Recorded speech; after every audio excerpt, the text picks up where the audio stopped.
Buenas tardes, bienvenidas a un jueves más a las tertulias de estos encuentros de la Fundación SESPOL, que ya sabéis que forman parte de las prácticas que el alumnado hace en los másteres y en nuestros cursos. Como bien sabéis, son temas elegidos por las propias alumnas, por vosotras, y los contenidos exactamente igual. Os recordamos que ya se está grabando la sesión y pues que por favor tengáis el micrófono cerrado para que no haya interrupciones y las cámaras abiertas para que nos veamos las caritas y sea un poquito más cercano el encuentro. Y al final, como siempre, cuando acabe la ponente, abriremos unos minutos, dependiendo del tiempo que nos dé, para hacer un pequeño debate o para que podáis preguntar todo lo que queráis, ¿vale? Os voy a presentar a nuestra primera contertulia, que es Jessica Prada Combarros. Jessica es diplomada en enfermería, también es matrona, ha trabajado en los últimos 15 años en diferentes hospitales de toda España. También ha acompañado a mujeres que eligieron libremente parir en casa, como ella misma, que también así lo hizo. Actualmente trabaja en atención primaria en la Comunidad de Madrid, asesorando a mujeres en sus diferentes ciclos vitales. También desarrolló un programa de educación menstrual para adolescentes, preadolescentes, en los colegios de Madrid, que impartió en colegios de Madrid. Dice Jessica: me reconozco como apasionada e incansable aprendiz de la vida y en especial del mundo femenino, para que seamos libres en las elecciones de las diferentes etapas que transitamos en nuestra evolución. Amo mi profesión y en este camino estoy con la sexología. Nos agrada mucho que en este camino de la sexología nos hayamos encontrado. Jessica, el tema que va a hablarnos hoy es mutilación genital femenina, cuando nacer mujer es una lacra. Gracias, Jessica, gracias a todas por estar aquí y cuando tú quieras. Vale. Muchas gracias, Ana, por tus palabras y bueno, pues al resto de participantes por compartir este tiempo tan valioso. Espero que sea enriquecedor para todas. Bueno, voy a compartir mi pantalla. Vale, pues ya está, ahora mejor. Bueno, pues el tema que he elegido para mi tertulia es, como bien dijo Ana, sobre la mutilación genital femenina, cuando nacer mujer es una lacra. Quiero especificar que nacer mujer está referido a personas que nacen con vulva y que son socializadas como mujeres. Porque en estas comunidades que están afectadas por la práctica de la mutilación genital se considera como un rito de iniciación a la vida adulta la realización de esta práctica, ¿no? Y vamos a ver cómo produce un impacto en su vida sexual y reproductiva para todas estas mujeres supervivientes. Bueno, un poquito el sumario de los puntos que vamos a tratar es sobre qué es la definición de mutilación según la OMS, los tipos de mutilación que existen, los mitos y las falsas creencias que sostienen su realización, los mapas geográficos y su prevalencia, las normas internacionales que intentan proteger y erradicar esta práctica, las complicaciones más habituales, inmediatas y a largo plazo, obstétricas, psicológicas y sexuales derivadas de esta práctica y el papel de la matrona y de la sexología, ¿vale? Bien, pues por definición de la OMS se considera la mutilación genital femenina aquellos procedimientos de ablación parcial o total de los genitales externos de las mujeres, así como otras lesiones de los órganos genitales femeninas causadas bien por razones culturales u otros, pero no con fines ni terapéuticos ni médicos. Se considera una violación de los derechos humanos y de los derechos de la infancia y de las mujeres. Refleja una desigualdad de género muy arraigada en estas sociedades que son patriarcales, en los que se lleva a cabo una discriminación de la mujer. Por lo tanto, es considerada una forma de violencia de género. Está reconocida dentro de los Objetivos del Desarrollo Sostenible del 2030 para conseguir su eliminación. De manera que los 193 países que han suscrito estos objetivos tienen la obligación de desarrollar políticas para acabar con la mutilación genital femenina antes del 2030. Es una práctica que se está realizando en 90 países en el mundo y esta práctica es irreversible y las consecuencias son para toda la vida. Afecta a más de 200 millones de mujeres y niñas que son supervivientes y hay 4 millones de niñas y mujeres en riesgo de sufrirla cada año. Se mutilan 4 niñas cada minuto, como para poner un poquito de conciencia a la gravedad del asunto. Vale, existen diferentes campañas de visibilización para conseguir erradicar esta práctica a través de la concienciación informativa, y es que la ONU en el 2012 designó el 6 de febrero como el Día Internacional de Tolerancia Cero para la Mutilación Genital Femenina. Os he puesto aquí diferentes campañas publicitarias, cartelarias. Por ejemplo, la imagen violeta de la derecha es la de este año de la FAME, que es la Federación de las Asociaciones de Matronas de España. Está la de la ONU Mujeres, está en amarillo, de UNICEF y diferentes ayuntamientos dentro de nuestro país de España, ¿vale? Vamos a hablar un poquito de los tipos. Hay 4 tipos. El tipo 1 se llama clitoridectomía. También se conoce dentro de las comunidades afectadas por la práctica, por la mutilación, como suna, corte o duare. De hecho, ellas se identifican más con esos conceptos que no con los términos médicos clasificatorios que os voy a nombrar. ¿Veis en la imagen de la izquierda? Bueno, pues la anatomía de los genitales externos femeninos, ¿vale? Yo sé que la mayoría lo conocemos, pero me gustaría hacer hincapié a que voy a cambiar el uso de los términos de los labios menores que conocemos por labios internos y los labios mayores por labios externos. ¿Por qué? Bueno, pues para evitar que exista una cosificación del cuerpo de la mujer de una manera determinada, porque a veces los labios internos son más grandes y mayores que los mayores o externos. Entonces, así simplemente no determinamos cómo debe ser, ¿no? Esos genitales en concreto. Bueno, pues en la imagen de la derecha, en color rojo, vemos la afectación de los genitales externos por la mutilación del tipo 1. Aquí estaría afectado, bueno, la resección del glande del clítoris, bien parcial o total, y también del capuchón, ¿vale? Ese es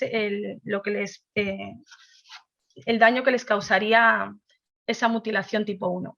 En el tipo 2 se conoce como escisión, y aquí hay una resección parcial o total del glande del clítoris y de los labios internos de la vulva, ¿vale? En el tipo 2C, porque hay 3 tipos dentro del 2, también habría afectación de los labios externos. Aquí en color rojo veis cómo está la afectación se ve que encubriría el glande, el capuchón y los labios internos. Vale, según la OMS, los tipos 1 y 2 son los más frecuentes. De hecho, está registrado como el 90% de los casos de mutilación abarcan estos tipos, el 1 y el 2. Son más frecuentes esta práctica en África subsahariana occidental, y en la Comunidad de Madrid también son los registrados y notificados en mayor proporción. Luego tenemos el tipo 3, que se conoce con el nombre de infibulación, que consiste, bueno, es el grado más grave de mutilación, en un estrechamiento de la abertura vaginal que se consigue sellando de manera que cortan y recolocan los labios internos o externos. Los cosen, ¿vale? Y también van acompañados de la resección del capuchón, el glande del clítoris, dejando un orificio para la salida de la orina y de la sangre menstrual. Aquí veis en las imágenes está el tipo 3A, que tendría, es decir, reseccionan los labios internos y los suturan, por eso veis esto como morado entrelazado. Y el tipo 3B, también hay una afectación de los labios externos y los suturan. Aquí veis una imagen real, ¿vale?, de cómo se vería una mujer mutilada con tipo 3, ¿vale?, con un único orificio. Es más frecuente de la zona de África Oriental este tipo de mutilación y representa un 10% de los casos. Este tipo de infibulación también se conoce en esas comunidades con el nombre de circuncisión faraónica, pero este término puede generar una confusión, porque están usando la palabra circuncisión como un eufemismo, porque lo equiparan a la circuncisión masculina, cuando en el caso de los hombres esa práctica se realiza para mejorar su salud, puesto tienen dolor en las relaciones sexuales o por infecciones y falta de higiene, ¿no?, en la retirada del prepucio, a lo cual no tiene nada que ver con lo que le ocurre a las mujeres, y usan como esos términos confusos, ¿no?, para querer generar como una equiparación. Bueno, ese tipo de práctica infibulatoria se suele realizar con la base de la creencia de que un introito más estrecho va a proporcionar mayor placer a los hombres durante el coito. El tipo 4 sería ya el resto de procedimientos lesivos de los genitales externos femeninos con fines no médicos, como por ejemplo sería la punción, la perforación como piercings, la incisión, la cauterización de la zona genital, el dry sex o la himenorrafia. No sé si conocéis el término dry sex, para mí fue un descubrimiento y os lo voy a compartir. Significa sexo seco, que es una peligrosa tradición también más habitual en el continente africano, es menos conocida y donde la mujer es obligada a introducirse dentro de su vagina, bueno, pues productos como arena, roca pulverizada, hierbas, papel, esponjas, hasta detergentes antes del coito, con el único propósito de resecar la mucosa vaginal bajo la premisa de que estando esta seca va a generar más placer al hombre. Además del dolor que para las mujeres supone esa práctica, conlleva más riesgos de infecciones vaginales, heridas y aumento del riesgo de infección por VIH por las heridas cortantes que causa y otras enfermedades de transmisión sexual. Es decir, muchas mujeres tienen inculcada en su experiencia sexual la creencia de que sentir dolor es normal en relación con las consecuencias que tienen de haber tenido la mutilación. Y tienen poca conciencia del derecho de vivir su sexualidad desde el placer y desde el gozo. Entonces, es más fácil que acepten esas prácticas. Es una forma más, esta práctica del dry sex, de subordinación, de humillación hacia las mujeres, porque están ejerciendo un control sobre sus cuerpos y no les están permitiendo la vivencia del placer femenino. Tiene mucho que ver porque estas comunidades son sociedades patriarcales, donde la supremacía de lo masculino es lo imperante, ¿no? Y en el caso de la himenorrafia, bueno, pues otro mandato patriarcal, en el que la sexualidad va ligada y está centrada al matrimonio. Es una práctica que consiste en la reparación del himen, ¿no? La membrana que cubre la entrada vaginal. Bueno, pues esta práctica se realiza en Estados Unidos, en Oriente Medio, como Irán, Corea del Sur y también en algunos lugares de Europa Occidental. Está prohibida, por ejemplo, por ley en Reino Unido. Y la COG, que es la Asociación Americana de Obstetras y Ginecólogos, se ha manifestado en contra de esta práctica para que sus profesionales no se sientan amparados para llevarla a cabo. Se considera también una discriminación de género porque está muy relacionada con el término de la virginidad, ¿no? De la importancia que se le da a ese término. Y esto es un término nada más que un constructo social y cultural y religioso que recae sobre el peso de las mujeres e incluso está muy asociado en estas sociedades y estas comunidades con estas prácticas a los crímenes de honor, en el que el honor de la familia lo representa pues, la virginidad de la mujer, ¿no?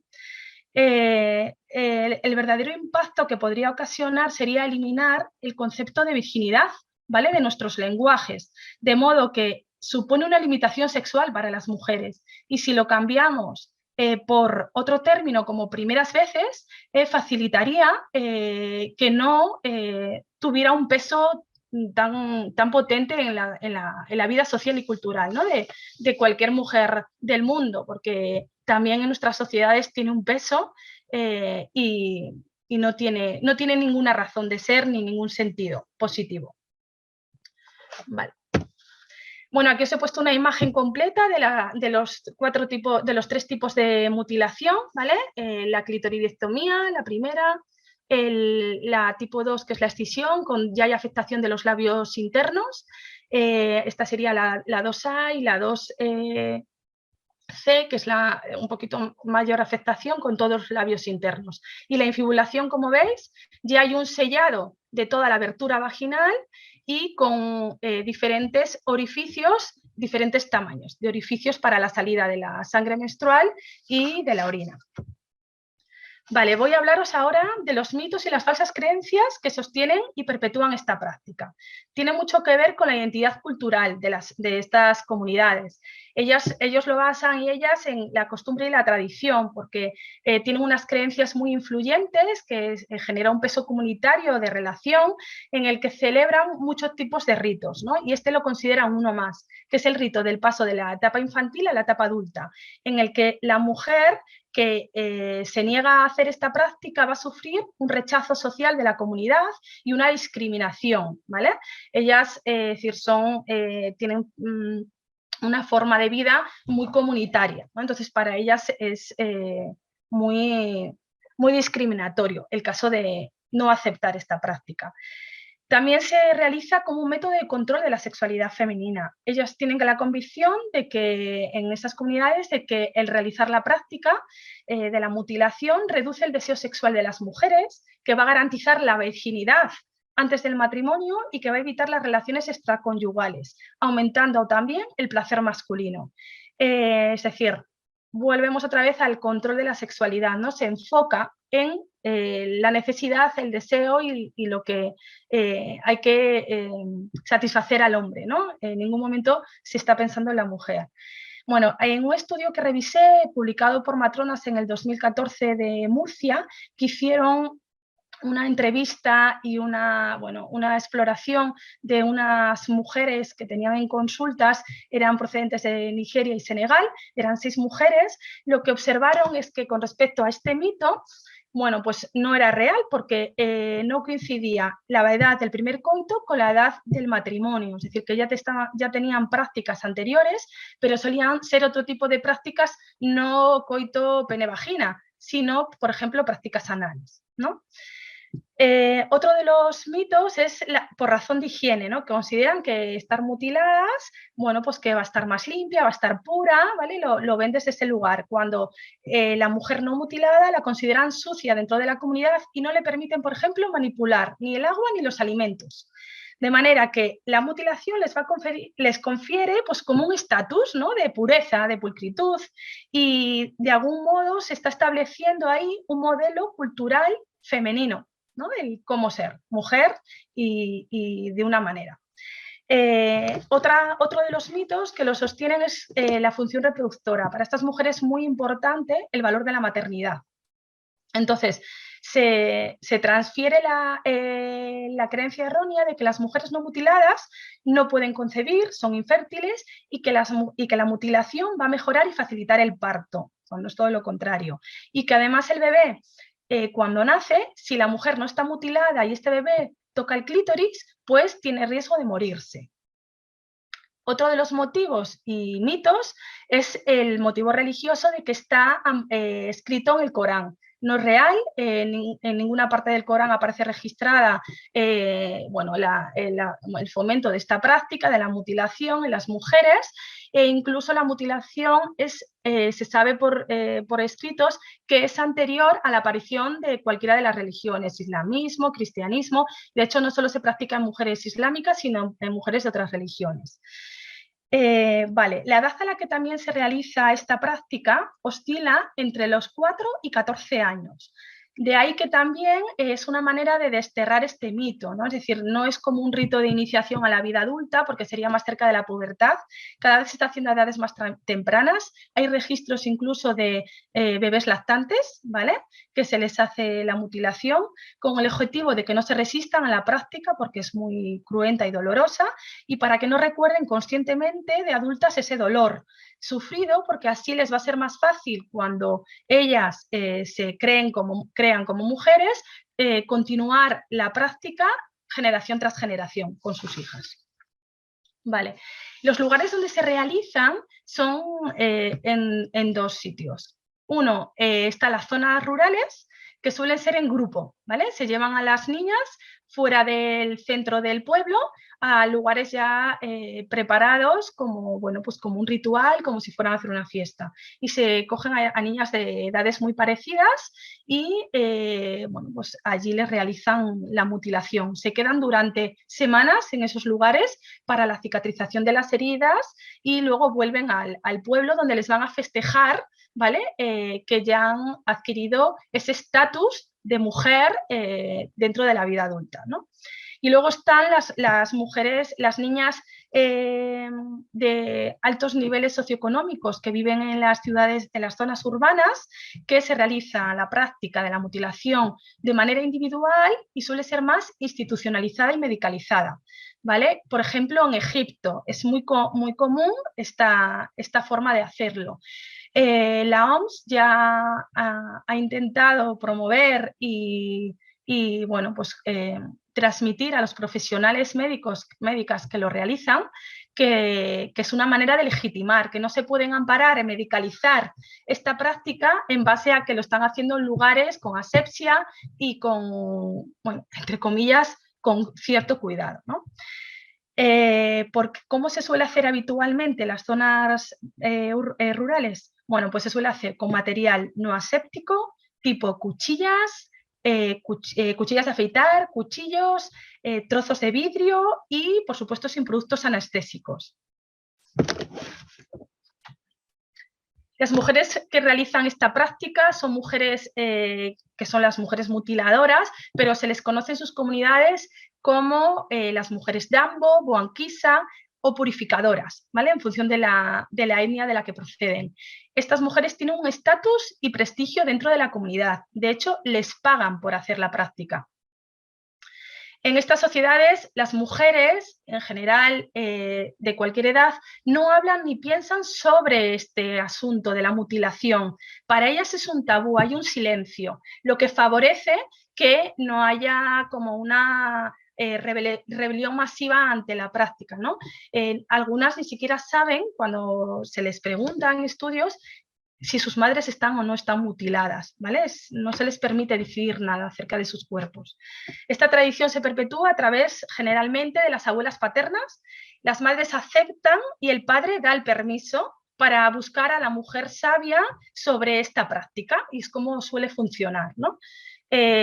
Sería muy necesario que los hombres y los líderes religiosos que tienen un papel muy destacado dentro de esas comunidades alzaran su voz, porque son claves en la toma de decisiones dentro de las comunidades. Y si se posicionaran en contra de la mutilación genital femenina, como son sociedades profundamente patriarcales, ayudarían en la concienciación para conseguir eliminar esta práctica dentro de sus comunidades.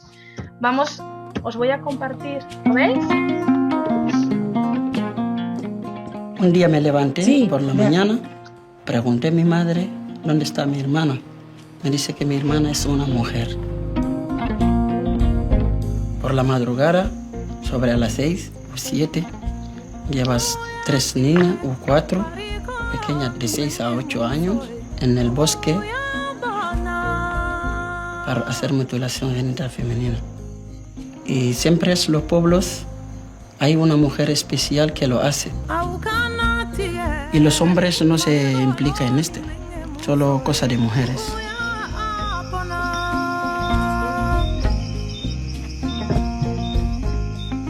Cuando la mutilan, regresa en el pueblo y todo se queda ahí en la casa de las señoras.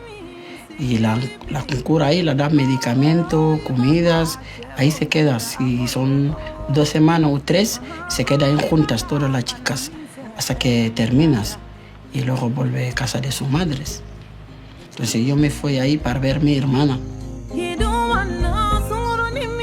Son tristes de dolor, pero estaba feliz también, porque son cosas normales de ahí.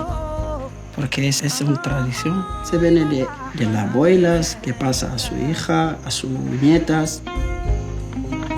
Pero es una tradición que hace daño. Tiene que cambiarlo ya. Murió mi hermano con 14 años. Y ahí, cuando alguien muere, no se pregunta. Siempre cuando alguien muere, es voluntad de Dios.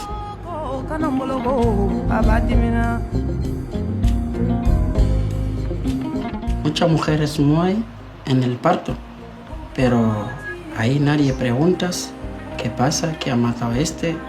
Y mi madre fallecido 5 de sus hijas y nadie nos ha preguntado qué ha pasado. Yo a mi mujer y los elegidos no somos ni del mismo pueblo, lo he elegido por amor y ella también me ha elegido. Cuando mi mujer quedaba embarazada de mi hija Mariama, empezaba a preguntar qué va a pasar porque no quiero mutilarla. Y entonces pregunté, me dijeron que las mujeres no mutiladas son mujeres cualquiera. Ellos consideran las mujeres no mutiladas no es mujer limpia, no es mujer pura. Las mujeres puras son las mujeres mutiladas, son fieles de sus maridos. Esas son las mujeres que ellos piensan que es la mujer limpia y fiel, pero no es. Y una mujer no mutulada también puede ser fiel de su marido. Soy buen musulmán, respeto la ley del Islam también, tengo fe, pero no viene en el libro, entonces no estoy obligado de mutilar a mi hija. Pensé venir a Europa para buscar trabajo y ayudar a mi familia para vivir mejor, por esto que venía. Cuando llegué en España, estaba pensando que las mujeres no son mutiladas, son las mujeres cualquiera, pero me he dado cuenta que no son cualquiera.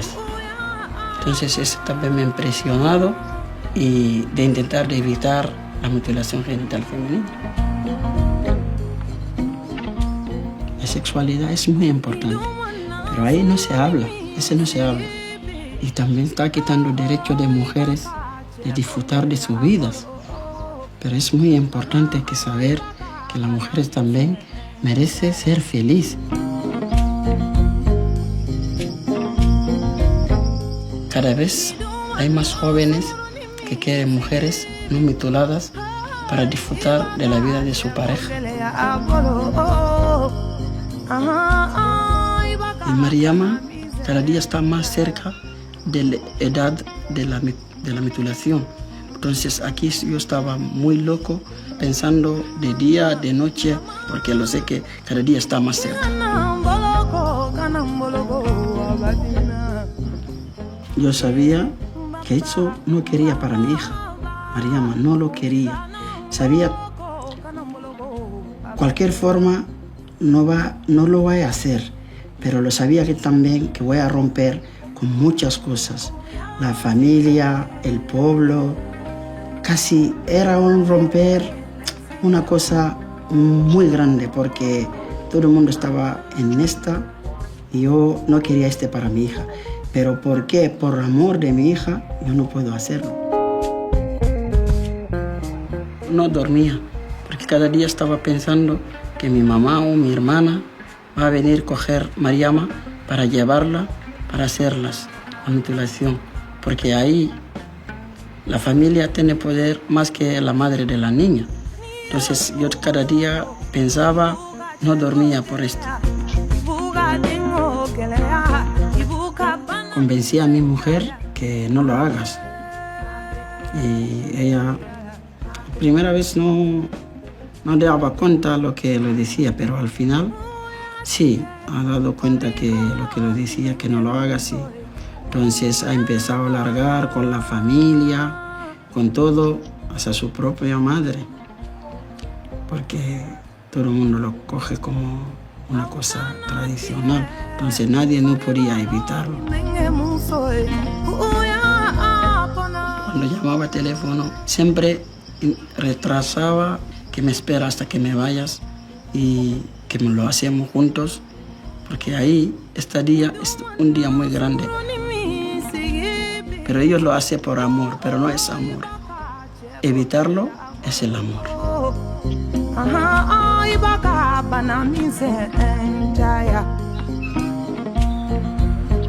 Salí tocando todas las puertas me he ido a muchas asociaciones para intentar de salvarla de la mutilación, incluso la muerte. Y encontré una asociación que me ha ayudado para ir a salvar a mi niña. Pero fue muy difícil, porque ahí también por hacer trámite de los papeles era muy difícil. Yo tenía que llamar desde aquí al consulado español en Guinea. Pero ahí también tenía que ocultarlo, porque tengo miedo. Si lo digo que he venido a recogerla, yo puedo salir y ellos van a llevar la niña. Entonces hay que ocultarlo también hasta que conseguí el visado. Entonces, cuando conseguí el visado, a partir del aeropuerto, llamé a mi madre para decirle que sí, ya tengo el visado de la niña, me va a salir. Regresará a España con mi hija, voy a regresar a España con mi hija. Pero lo que me ha dicho mi madre ahí fue muy difícil, muy duro, porque me dice que yo he hecho algo que nadie no había hecho esto, y llevando a la niña así, y de verdad fue muy duro. Aún queda en mi corazón lo que me ha dicho mi mamá.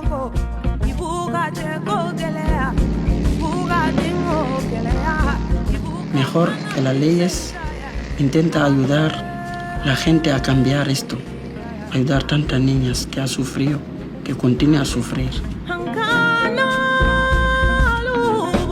No tengo miedo de romper las tradiciones.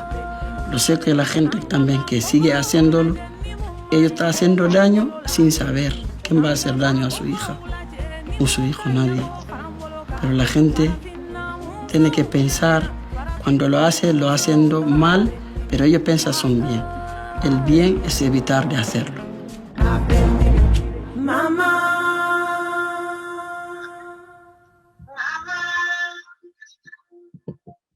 Bueno, como veis en el vídeo, queda patente, ¿no?, la importancia de si alzarán la voz los hombres de las comunidades, cómo ayudarían también a la erradicación de esta violencia.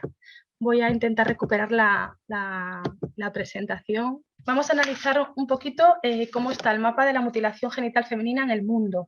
Existen evidencias de que la mutilación se practica en todos los rincones del mundo, como por ejemplo veis los países África, ¿vale?, la zona de Asia, India, Indonesia, Pakistán, Malasia, Sri Lanka. Luego está también Oriente Medio, como Egipto, Omán, Yemen y Emiratos Árabes. En América Latina pues está Brasil, Colombia, México y Perú, menos casos, ¿vale? Y luego el resto del mundo, que están en morado, tiene que ver con la migración de parte de esa población de origen. Situándonos en el mapa de África, donde hay mayor prevalencia de esta práctica, vemos que no en todos los países africanos se realiza esta práctica, ni siquiera dentro del mismo país se realiza en todos los grupos étnicos. Tenemos en la zona de África subsahariana oriental, los de mayor prevalencia de la práctica de la mutilación están Sudán con un 90%, Egipto con un 95% de las mujeres mutiladas, Somalia con un 98%. Y del lado de la zona occidental está Gambia, Guinea, 96%, Mali, un 92% y Sierra Leona con un 94%. ¿Vale? Un poquito así como para contextualizarlo. Deciros que el Parlamento africano, panafricano en Sudáfrica, prohibió la mutilación genital femenina ya sobre el año 2014, creo recordar, pero tiene más poder de consultoría, de asesoría y no tienen poder legislativo, ¿vale? De manera que no puede garantizar la protección. Muchos países africanos ya han legislado en contra, ¿vale?, de la mutilación genital femenina, como Nigeria, Gambia, Senegal, Burkina Faso, Guinea, Sudán, Somalia, pero por ejemplo Mali sigue siendo legal, ¿vale? De hecho Mali tiene un 92% de mujeres mutiladas. Igualmente, aunque existan leyes sancionadoras, se siguen realizando clandestinamente, porque en África hay mucho más poder cultural en las comunidades que no los poderes políticos, ¿vale? Bueno, y he querido reflejar un poquito la Comunidad de Madrid, que pues es la comunidad donde yo vivo, ¿vale? Centrarme cómo está, bueno, pues la prevalencia de la población de estas mujeres migrantes en nuestra comunidad. Bueno, pues se concentra principalmente por orden de, bueno, de población, mayor número de población, Madrid capital, Fuenlabrada, Parla, Torrejón de Ardoz, Alcalá de Henares y Móstoles, ¿vale? Y en España también por nivel de población, de mayor a menor, estaría Cataluña, Madrid, Andalucía, Comunidad Valenciana, Aragón, Canarias, País Vasco, Islas Baleares, ¿vale? Entonces, en estos lugares de España podría darse el caso de que tuviéramos que acompañar, asesorar o asistir a una mujer mutilada. Vale. Dentro de la población de mujeres en la Comunidad de Madrid, pues bueno, he hecho como bueno, una pequeña tabla de prevalencia. La población de mujeres más mayoritaria serían de Nigeria y ahí tienen una prevalencia de mujeres con mutilación genital femenina un 25%, por ejemplo. Luego estaría Guinea-Conakry, que de las 354 mujeres que hay censadas en Madrid, bueno, pues tienen el 97% de esas mujeres están afectadas por la mutilación genital femenina, por ejemplo, ¿no? Para que veáis una comparativa. Dentro de las normas internacionales que luchan en contra de la mutilación genital femenina, que a la vez intentan poner freno a esta desigualdad de género, pues me gustaría mencionar pues, el Organismo de las Naciones Unidas, que integra UNICEF, junto con la OMS, desarrollaron una estrategia global en contra de la mutilación genital femenina para conseguir erradicarla ya desde los años 90. En África, por ejemplo, se desarrolló el protocolo de Maputo en 2003, en el que bueno, la Unión Africana sobre los Derechos Humanos y de los Pueblos también incluyeron la necesidad de erradicar esta práctica violenta para las mujeres. Y luego en Europa tenemos el convenio del Consejo de Europa ya desde el año 94, que incluye la mutilación dentro de su agenda, que está firmada por todos los Estados miembros del Parlamento Europeo y que en el 2020 se ratificó, ¿vale? Para llevar a cabo una estrategia de unión de todos los países europeos para proteger a 180.000 niñas que viven en nuestra comunidad europea y que tienen alto riesgo de ser mutiladas, ¿vale? Y dentro de nuestro país, el marco jurídico que tenemos es importante saberlo, ¿vale? Como profesionales, porque en España la mutilación, cualquiera de sus formas que sea, tipo 1, tipo 3, tipo 4, se considera un delito de lesión. Está recogida dentro de la Ley Orgánica del Código Penal del año 95 y que ha sido modificada en el 2003, donde se registra que el castigo para aquellas personas que realicen la mutilación a una niña, a una mujer, va de 6 a 12 años, bien se haga en este país o fuera de este país, puede ser perseguido. También se le aplica la pena de una inhabilitación especial para ejercer la patria potestad, tutela, como padres, desde los 4 a los 10 años se les retiraría la tutela. De manera que como sanitarias, bueno, y también sobre todo las sanitarias porque estamos más en contacto, pero también personal de la educación o del ámbito social, tenemos la obligación legal de poner en conocimiento de la autoridad judicial la posible existencia de este hecho delictivo. En España tenemos un protocolo, el del Ministerio de Sanidad, para la actuación sanitaria ante la mutilación genital desde el año 2015, ¿vale? Y en la Comunidad de Madrid, pero al igual en el resto de comunidades autónomas, existen marcos jurídicos autonómicos con guías de práctica clínica ante estos casos, ¿no? En Madrid está realizada desde el año 2016. Así que yo considero que como profesional sanitario tenemos un lugar clave, ya os digo que junto con los profesionales de la educación y del ámbito social, que también están en contacto con estas poblaciones, para la detección, la intervención y la prevención frente a la mutilación genital femenina.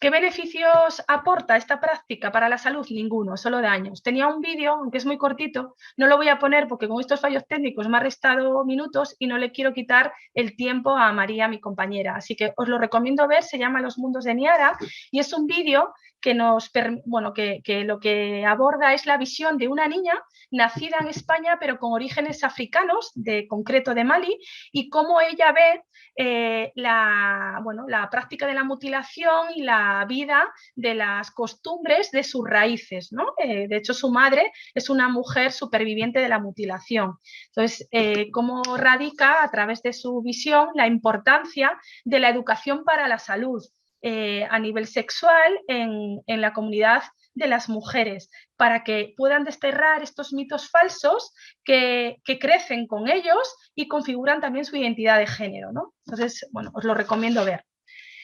Un momento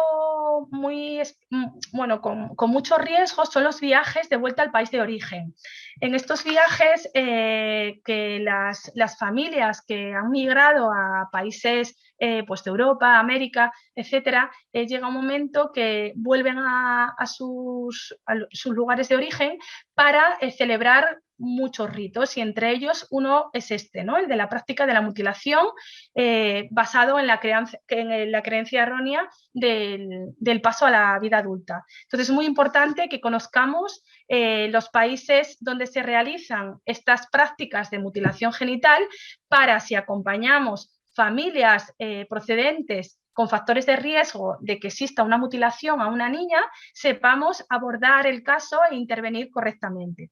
¿Que cómo debería ser? Bueno, pues en caso de tener una familia dentro de nuestro cupo de población y sabemos que está preparando un viaje de regreso a su país de origen, que puede ser bien porque la niña lo haya comentado en una de las consultas, en una visita pediátrica de salud, o bien porque alguien familiar cercano lo ha dicho, o porque en el colegio se hayan enterado. Bueno, pues se debería activar el protocolo de tener una consulta preventiva con la finalidad de saber cuál es el posicionamiento de esta familia ante la práctica de la mutilación genital femenina. Les debemos informar sobre las consecuencias para la salud que tiene para esa niña, esa práctica de la mutilación, y las consecuencias a nivel legal en España. Deben ser conscientes de esto, ¿vale? Lo ideal es que este toma de contacto y esta educación preventiva hubiese sido realizada en el primer año de las consultas de salud de la niña, dentro de la cartera de servicios del niño sano, ¿no? De nuestro país, o en las consultas de salud de la mujer, bien en el cribado de cáncer de cervix, en cualquier momento que haga demanda de planificación familiar, o en alguna de las consultas de embarazo. Eso sería lo ideal, pero si no, hay que activar el protocolo como de emergencia.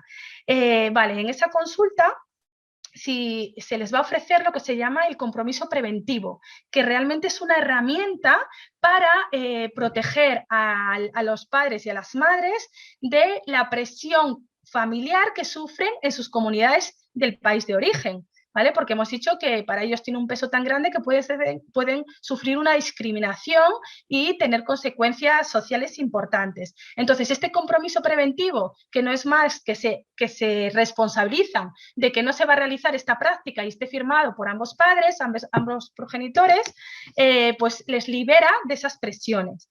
Se debe realizar a las niñas una exploración en esa consulta de sus genitales externos, y a la vuelta del viaje también se les debe concertar una consulta para comprobar que sus genitales pues no han sido dañados. ¿Vale? Si se negaran a firmar el consentimiento preventivo, hay que avisar a través de la trabajadora social del centro de salud al fiscal de menores, a la fiscal de menores, para que active medidas cautelares y que impida el viaje. De alguna manera, es la manera que tenemos de proteger con la ley a estas niñas. Vale, ahora vamos a entrar en un tema bastante duro, que es el de las complicaciones derivadas de la mutilación genital femenina. Como os dije al inicio en el sumario, hay complicaciones a corto y a largo plazo, hay complicaciones obstétricas y hay complicaciones a nivel de la sexualidad. A corto y a largo plazo está el dolor intenso de la propia práctica. La hemorragia es uno de los más frecuentes porque el periné está muy vascularizado y puede tener un sangrado muy intenso debido a que al amputar el clítoris se secciona la arteria y la vena clitoridia, ¿vale? Y puede generar un shock hemorrágico y conducir a la muerte de la niña en esta práctica. También es frecuente las infecciones por la herida, por lo que decíamos, por instrumentos cortantes que no son asépticos, infecciones de orina de repetición, porque se produce una retención en la uretra por un daño secundario, micción dificultosa, incluso pueden contraer el tétanos si no están vacunadas, que es lo más frecuente, y les ocasiona también la muerte. Hay más riesgo de infección por VIH porque los instrumentos, pues como no se esterilizan, pasan de unas niñas a otras. Genera a nivel psicológico miedo y pánico, es decir, viven con pesadillas, no pueden dormir, generan muchos sentimientos de ansiedad, es decir, limitan su capacidad psicológica individual. Bueno, pues una de las complicaciones a largo plazo frecuentes es el hematocolpos, que significa, es un término muy científico, y lo que significa es que hay una retención vaginal de la menstruación por obstrucción del introito vaginal, ¿vale? Y eso genera dolor.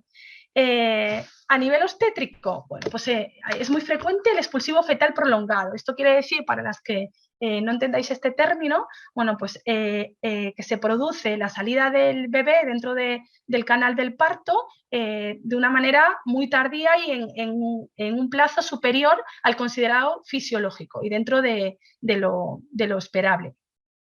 Esto conlleva más riesgo de cesáreas, que es una intervención quirúrgica mayor, con más riesgo de sangrado. Está la hemorragia posparto, de hecho es la primera causa de muerte materna. También conlleva mayor riesgo de hospitalización más prolongada en estas mujeres que son supervivientes de la mutilación.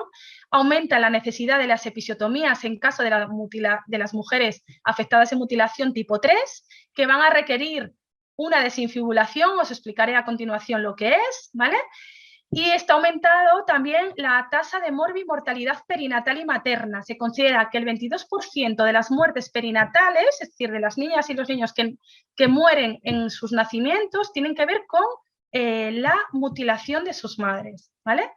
Al contrario de la creencia que ellas tienen. Y a nivel de la sexualidad también existen afectación, como de la respuesta sexual humana en todas sus fases. Puede haber una alteración del deseo sexual, del placer, de la excitación y del orgasmo. Hay una alteración también de la erótica por cómo están conectadas con sus genitales a través del dolor, ¿vale? Entonces eso va a influir. Tienen fobia, por supuesto, al coito, lo que genera dispareunia, vaginismos, anorgasmia por la amputación del clítoris, no en todas las mujeres, como veremos luego, que os contaré, y miedo y el rechazo al contacto corporal.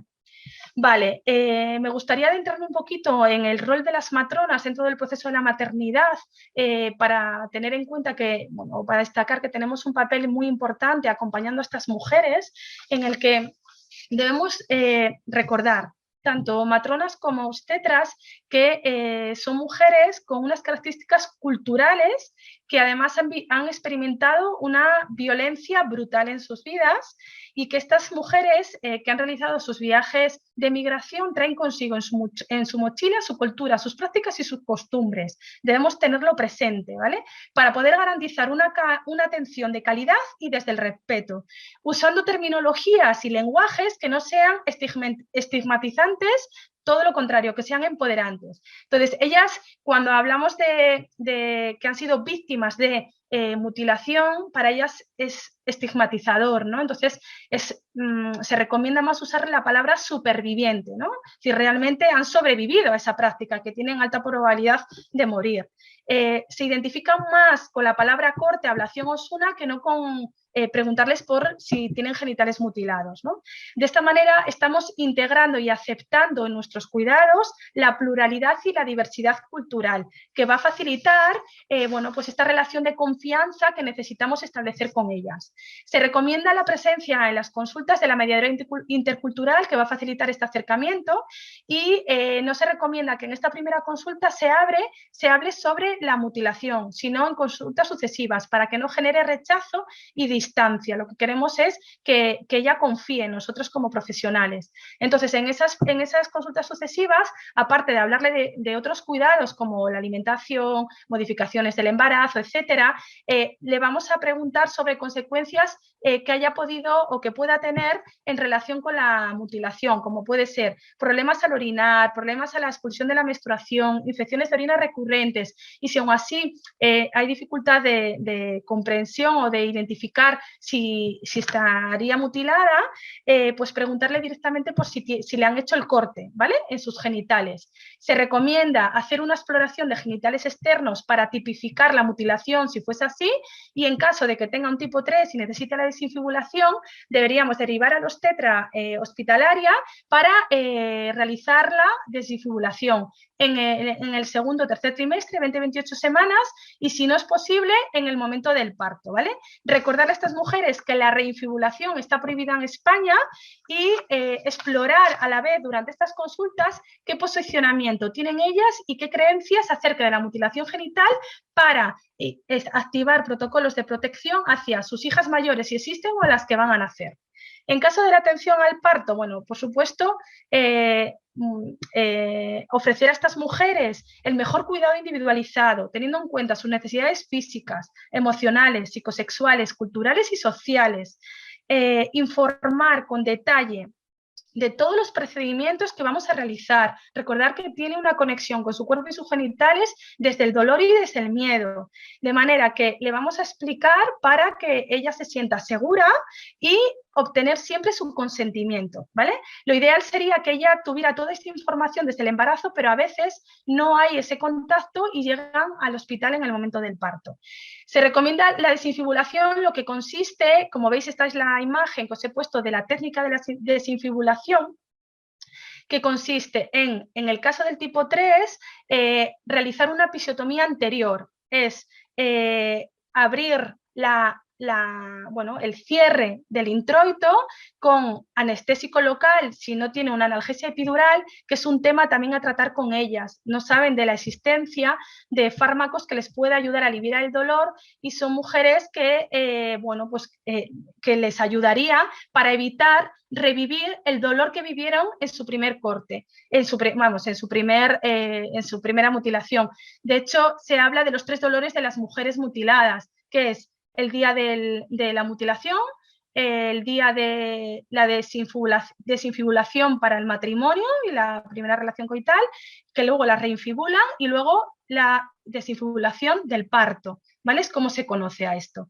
Entonces, bueno, tener en cuenta que estamos en un momento muy complicado para ellas. Y la asistencia en el posparto, bueno, pues aquí el acompañamiento que deberíamos realizar es informar sobre los cambios anatómicos que ha vivido su cuerpo y sus genitales. Enfatizar lo positivo de la desinfibulación, porque ellas tienen en su mente que deben estar infibuladas, ¿no?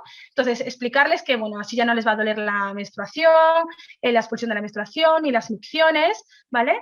También estaría muy bien trabajar una mirada global de la sexualidad, explicarles que el coito es una práctica sexual más, que no es la principal, intentar abordar la educación de la desgenitalización del placer, aparte de hablarle de la anticoncepción, para que ellas puedan planificar y decidir sobre sus cuerpos.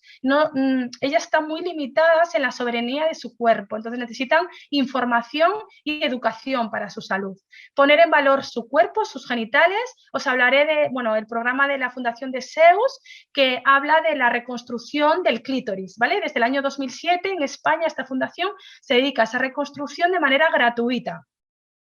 Informar a las pediatras si en caso de que haya tenido una hija por asignación de sexo biológico, ¿vale? Y reforzar también sus costumbres positivas. Y ya con mi última diapositiva, María, no te quito más tiempo, perdóname, quiero compartir un artículo muy interesante que descubrí, que se llama Placer, feminidad y el deseo de cirugía reconstructiva después de la mutilación genital femenina en Bélgica, publicado en el año 2021, ¿vale? En la revista Anthropology and Medicine.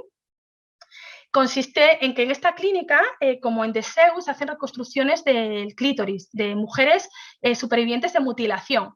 Es una clínica multidisciplinar en el que trabajan matronas, ginecólogas, psicólogas y sexólogas. Pasan, todas las mujeres que van solicitando esta reconstrucción genital, pasan consulta con cada una de ellas varias sesiones. Y el artículo que publicaron es respecto a 2 casos clínicos, que son 2 mujeres que solicitan esta cirugía reconstructiva, ¿vale? En la que yo intuyo que por la descripción que hacen es un tipo 1 o 2, no lo especifican, ¿vale? Que hablan de que estas mujeres solicitaban la reconstrucción a pesar de tener, a pesar de experimentar, intenso placer y orgasmo, pero ellas manifiestan sentirse como incompletas, menos mujer, lo cual esto tiene mucho que ver con la identidad de género, ¿no? Cómo ellas se perciben como mujeres, cómo se identifican y cómo se sienten en su cuerpo.